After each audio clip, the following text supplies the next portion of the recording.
My name is Ethan Floyd, and I'm here with World Race as a part of Adventures in Missions. And so there's a group of us of about 22, and we have been here all month. This place here, from what Raul told me, is called the Graveyard. And it sounds scary because it is. Only 0.2% Christianity. The dominant religion is Eastern Orthodox, who's the epitome of a religion, not a relationship with Jesus. And so there's just spiritual strongholds that have been in place here by the enemy way before I was even born. Yes, it is tough. This isn't like a super happy, joyous place. There's just a thickness in the air to where Satan's going to try to attack you. There's going to be things that are tough. It's dark and it's I guess, depressive from a statistics standpoint. The reason they call it the Graveyard is because Raul told me most missionaries come here and they give up, or they get burned out, or they quit. And I just want to say no to that. And I just want to stand firm. And that's what my heart cries, that this will be a place where Romania will be God's country. And there will be another side to this story. And so although it's tough, we don't walk in fear. For perfect love cast out fear. There's definitely a need for a missionary, short-term and long-term, to come here. Our ministry host, his name is Raul. He's very established here.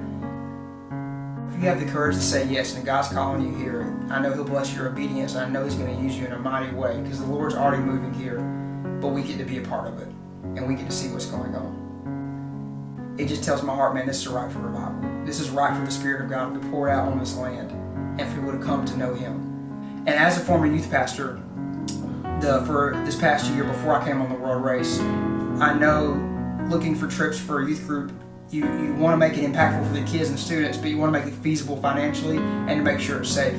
It is super safe here, guys. I think getting from America to here and back, with the prices included, it's very inexpensive compared to most countries, and there's such a harvest to be harvested here. So my aim is, just looking from a youth group standpoint, this seems like the perfect place, whether it's a spring break trip or a Christmas break or even a summer.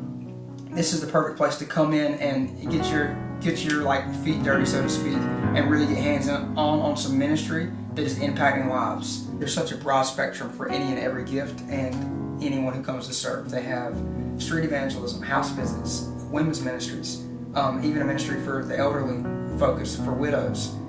They have construction, a lot of construction, especially in the summertime. They have agricultural ministries, and they already are in place, but more they're trying to get in place.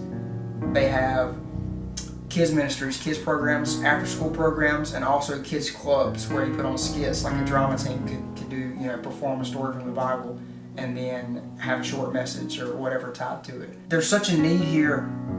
I just pray that if you're watching this video, that God will put it on your heart, if it's of His will, to come here and be a part of that. He's always looking for short-term and long-term missionaries, whether it's a youth group coming for a week or a long-term or short-term that's coming for 3 months to a year. He's looking for anything he can have, because there's such a need for laborers. He always has a position for you to come help out in. It really reminds me of the passage in Luke chapter 10, verse 2, when Jesus says, "The harvest is plentiful, but the laborers are few.